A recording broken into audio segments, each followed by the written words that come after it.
Good evening, beloved global audience. This is his voice prophetic channel by KARINA Prophet. Today is the 6th of October 2025, Monday evening, and I have a word for you that will surprise you tonight. I woke up today with two words in my understanding. Number 1, Pathfinder. Number 2, the Lord is with you, mighty warrior. It is unimaginable to wake up with a revelation at the back of your head. I found that verse in the Gideon Bible story. Seems like there is a hidden message in it that the Holy Spirit wants me to discover for my audience. I was thinking out loud, so may all your enemies perish, Lord. But whoever loves you is like the sun, when it rises in its strength. How can we bring peace to the people with the troubled hearts? Show me your ways, God. Holy Spirit said, read the Gideon to my audience today. That was it. Today, we will cover the story of Gideon, as Lord advised and pointed. It is in Judges chapter 6. Here we go. Gideon becomes Israel's judge. The Israelites did evil in the Lord's sight.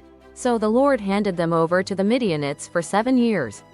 The Midianites were so cruel that the Israelites made hiding places for themselves in the mountains, caves, and strongholds. Whenever the Israelites planted their crops, marauders from Midian, Amalek, and the people of the east would attack Israel, camping in the land and destroying crops as far away as Gaza. They left the Israelites with nothing to eat, taking all the sheep, goats, cattle, and donkeys. These enemy hordes, coming with their livestock and tents, were as thick as locusts. They arrived on droves of camels too numerous to count. And they stayed until the land was stripped bare. So Israel was reduced to starvation by the Midianites. Then the Israelites cried out to the Lord for help. When they cried out to the Lord because of Midian, the Lord sent a prophet to the Israelites. He said, "This is what the Lord, the God of Israel, says, I brought you up out of slavery in Egypt. I rescued you from the Egyptians and from all who oppressed you. I drove out your enemies and gave you their land. I told you, I am the Lord your God.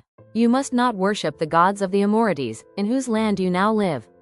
But you have not listened to me." Then the angel of the Lord, yes, the angel of the Lord, came and sat beneath the great tree at Ophrah, which belonged to Joash of the clan of Abiezer. Gideon son of Joash was threshing wheat at the bottom of a winepress to hide the grain from the Midianites. The angel of the Lord, yes, the angel of the Lord appeared to him and said, "Mighty hero, the Lord is with you." Understand now, angel is saying that the Lord is with you. Wow, sir, Gideon replied, if the Lord is with us, why has all this happened to us? And where are all the miracles our ancestors told us about? Didn't they say, the Lord brought us up out of Egypt?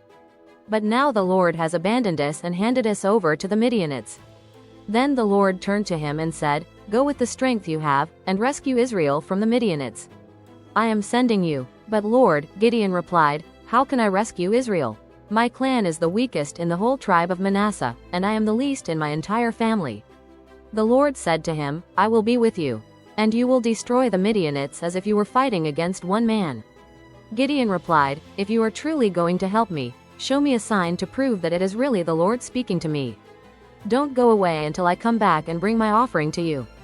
He answered, "I will stay here until you return." Now, let's understand, God is saying, "I will stay here and wait for you, Gideon." Gideon hurried home. He cooked a young goat, and with a basket of flour he baked some bread without yeast. Then, carrying the meat in a basket and the broth in a pot, he brought them out and presented them to the angel, who was under the great tree. The angel of God said to him, "Place the meat and the unleavened bread on this rock, and pour the broth over it." And Gideon did as he was told.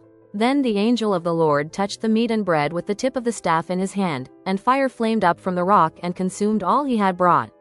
And the angel of the Lord disappeared. Oh, wow, the angel disappeared. When Gideon realized that it was the angel of the Lord, he cried out, "Oh, sovereign Lord, I'm doomed. I have seen the angel of the Lord face to face." "It is all right," the Lord replied. "Do not be afraid, you will not die." Gideon built an altar to the Lord there and named it Yahweh Shalom, which means, the Lord is peace. The altar remains in Ophrah in the land of the clan of Abiezer to this day. That night the Lord said to Gideon, "Take the second bull from your father's herd, the one that is 7 years old. Pull down your father's altar to Baal, and cut down the Asherah pole standing beside it." Yes, the Lord is peace. What we have discovered in Gideon's story, encounters with the angels as representatives of the Lord, are real. God is finding ways to appoint people to find his ways. Gideon was a pathfinder in his family to correct the errors. God wanted the demonic altars to be broken, the altars of Baal, and he assigned Gideon to do that. Gideon built an altar for God called, "The Lord is Peace." Tonight we have learned 3 significant lessons. Number 1. God sends his angels to pass the messages and will of God. Number 2. God selects whomever he wants to shatter demonic altars that are from the Satan.